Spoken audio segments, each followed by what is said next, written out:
जी। श्री हरिवंश महाराज जी श्री चरणों में शत शत नमन। महाराज जी, इस शरीर से बहुत अपराध बने हैं, असत आचरण भी बने हैं, पर श्री जी की कृपा से की हुई भूलों का पश्चाताप है। महाराज जी, अब मैं सच्चे भाव से श्री जी की ओर बढ़ना चाहता हूँ और तो हृदय से आपका स्वागत है। कोई भी अपराध आपको रोक नहीं सकता। यदि आप सच्चे हृदय से हमारे भगवान की शरण में, प्रभु की शरण में आ गए, तो अहम तो हम सर्व पापेभ्यो मोक्षयिष्यामि मां शुचा, भगवान फिर उसका साथ दे देते हैं, क्योंकि हम भगवान के बच्चे हैं, हम भगवान के अंश हैं। माया में भ्रमित होकर कोई भी गलती हो सकती है, और जिस दिन से हम पश्चाताप करें उस दिन से पुनरावृत्ति बंद हो जानी चाहिए, तभी पश्चाताप असली माना जाएगा। आज तक किया, अब नहीं, प्राण भले चले जाएं, अब नहीं करेंगे, तो सच्ची मानिएगा। ये व्रत लेकर जे भी भगवान के शरण में आएगा, तो पहला काम होगा उसके पीछे का हिसाब बिल्कुल नष्ट कर देना। बड़े कृपालु भगवान हैं, तो उनकी शरण में आकर भजन कीजिए, और जो गलत आचरण है उनकी तरफ अब चेष्टा मत कीजिए। मन तो जाएगा, मन तो रुक जाए तो फिर महात्मा बन जाओगे। मन तो जाएगा, पर धीरे धीरे चेष्टा मत कीजिए, उसे सहन कीजिए। आज का सत्संग सुना था? हाँ, ये मनोवेग ही है, जनेन्द्री का वेग ही है, जो हमको पहुंचा देता है पाप आचरण में, और फिर कोई बात नहीं है। दो वृत्तियां हैं जो भयानक पाप करा देती है, धन का लोभ और स्त्री का लोभ, या स्त्री शरीर में पुरुष का लोभ, धन का लोभ। ये दो बातें भयंकर, जितनी भी हिंसाएं, लड़ाई झगड़े, मार काट है, गौर से देखो। धन के अंतर्गत जमीन जायदाद, सोना चांदी सब कुछ आ जाता है। एक पक्ष धन का है और दूसरा पक्ष है। जहाँ तक जितना भी परिवार नष्ट होता है, समाज नष्ट होती है, उसमें प्रधान दो कारण होते हैं कि अधर्माचरण से युक्त होकर व्यभिचार प्रवृत्ति, और हिंसा वृत्ति से युक्त होकर धनाधिकापरण। बस यही बातें से जेल भरी हुई है और नरक भरी हुई है, और शरीर में दुर्गति इन्हीं सब कारणों से आती है। मूल यही है, इनको सुधार कर ले, अच्छा आनंद आ जाएगा। आनंद धन से नहीं है, आनंद गलत आचरण से नहीं है, आनंद तो आनंद सिंधु भगवान से है। अच्छा देखो, कहीं ना कहीं आपकी मान्यता इस बात को स्वीकार करती कि आनंद भगवान में है, नहीं तो आप क्यों पश्चाताप करते? आप तो खुशी होते कि मैंने जो भोगा है बहुत अच्छा किया है, लेकिन आपने स्वीकार किया कि गलत किया है। क्योंकि आपका लक्ष्य जब आनंद बन रहा है, तो अंदर से निर्णय आ रहा है ये आनंद नहीं है, ये गलत है। आनंद तो ये सत्य मार्ग है। तो बस इसी विवेक का आदर करो, ये आगे बढ़ा देगा आपको। मंजू जी जमुनानगर से।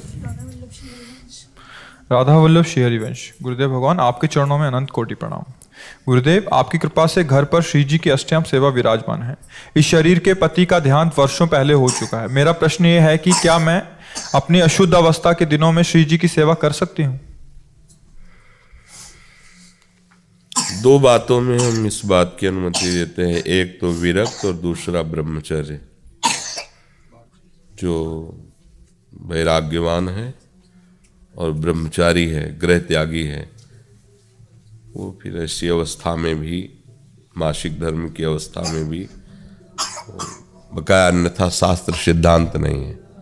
3 दिन तक तो अपवित्र दशा में ठाकुर सेवा आदि करने का अधिकार नहीं है, शास्त्रीय ऐसा मत है।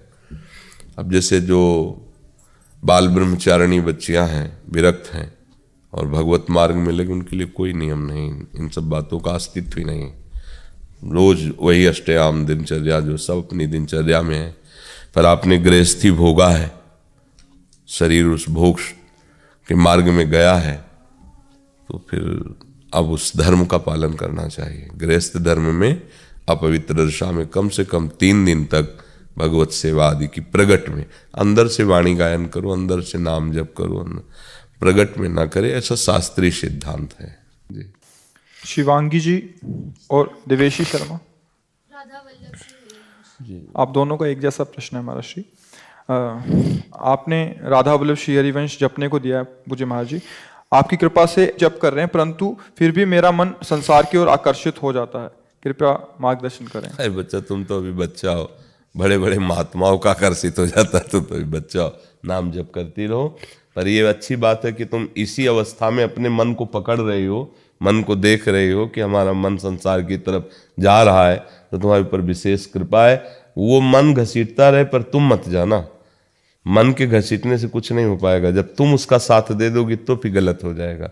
कभी भी आजकल जो चला है ना, बॉयफ्रेंड गर्लफ्रेंड, ये कभी भी मत, ये व्यवहार, दोस्त बनाओ, सब भगवत स्वरूप है, पर अपने अस्तित्व को मत किसी के समर्पित करो। अपने जीवन को पवित्र रखो। जब तक ब्याह ना हो जाए तब तक कोई गंदी बात जीवन में नहीं आनी चाहिए। यदि हमारे पास आई हो तो मन की इस चाल को देखते रहना। कोई कितना भी तुम्हें मतलब बाहरी वस्तु दे करके, प्रलोभन दे करके ऐसा प्रस्तुत करे कि मैं तुम्हारा मित्र हूँ, तो हमारी बात मान लेना, हमारी बात याद रखना, वो तुम्हारा मित्र नहीं है जो तुम्हें गंदे मार्ग की तरफ घसीट दे। मित्र वही है जो तुम्हारे हित की बात सोचे, तुम्हारा मंगल सोचे।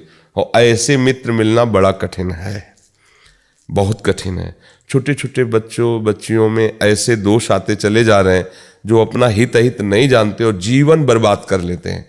वो जीवन इतना कष्टमय हो जाता है कि फिर वो आगे की यात्रा कर ही नहीं पाते हैं। वो कहीं ना कहीं विक्षिप्त हो जाते हैं। इसलिए अच्छे बच्चे हो, कभी ऐसा मत करना, हमारी बात मानना। जब तक ब्याह न हो तब तक किसी से मतलब नहीं। नाम जप करो, बढ़िया पढ़ो, कोई ऐसे बात करे कोई बात नहीं, लेकिन किसी की वस्तु मत लो। कोई खान पान की सामग्री, कोई आपके श्रृंगार की सामग्री माता पिता की अनुमति के बिना नहीं। ये बच्चों को सीखना चाहिए। अब कोई जरा सा 10-5 हज़ार की अंगूठी फंगूठी दे दी, आप समझो कि और फिर वो माता पिता सबको तिलांजलि दे करके धीरे धीरे कुमार्गामी प्रवृत्तियों, अब उसके पास कोई रास्ता नहीं बचता। आजकल ऐसे बहुत से बच्चे हैं जो कुमार्ग में फंस चुके हैं और उनको कोई रास्ता नहीं समझ में आता कि कैसे निकले। आदत खराब हो गई और सामने वाला ब्लैकमेल करता है। अब वो उसके पास फिर बुद्धि निष्कर्ष करना बंद कर देती है, तो या तो वो अपनी स्वयं आत्महत्या कर लेता है या मरा हुआ जीवन हो जाता है। इसलिए बच्चों कभी ऐसी गलती न करना। नाम जप करो, मन जाए तो जाने दो, आगे चलकर गृहस्थ धर्म में जाना, ब्याह होगा परिवार में तो वो मंगलमय होगा। जो माता पिता जहाँ वर्ण करें देख सुन करके, वैसा अपनी मनमानी कभी ऐसा नहीं करना चाहिए। बिल्कुल ये बात समझ लो, इसमें किसी को भी लाभ नहीं मिलेगा, किसी को भी। धर्म विरुद्ध आचरण करोगे कभी भी शांति नहीं मिलेगी, कभी भी तुम्हारी सच्ची जोड़ी नहीं बनेगी। आप अधर्माचरण कर सोचो कि हम वो ब्याह कर लेंगे अपने मनमानी आचरण, तो वो निर्वाह नहीं हो पाएगा, निर्वाह नहीं हो पाएगा, क्योंकि तुमने मन से किया है। कल मन वही बेईमान मन दूसरी जगह फंसा देगा और जहाँ ये बात आई तो दोनों में खट्टापन हो जाएगा, दोनों अलग हो जाओगे। वो कौन किसको फिर मानेगा। और जब गुरु का आशीर्वाद, माता पिता का आशीर्वाद, देवी देवताओं की अर्चना वंदना करके गृहस्थी में पाणिग्रहण संस्कार होता है, पवित्र जीवन रहा है, तो अपने पति को भगवान मान के आराधना की, तो गृहस्थी धर्म से भी भगवान को प्राप्त किया जा सकता है। तो इसलिए बच्चे हो, बहुत संस्कार पवित्र रखना। नाम जप करो, गंदी बातें मन में आवे उसकी परवाह मत करो, पर वैसे आचरण ना होने पाए, किसी से संपर्क ना।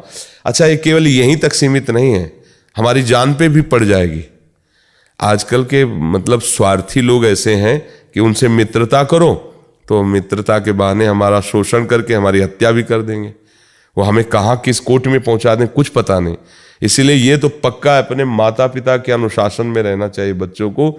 बहुत भयावह समय है ये जो बॉयफ्रेंड गर्लफ्रेंड का नौटंकी नाटक चल पड़ा है, ये बहुत हानिकारक है नए बच्चों के लिए। इसमें सावधान रहे, नहीं तो मतलब फिर जीना मुश्किल हो जाएगा, ऐसी परिस्थिति आ जाएगी।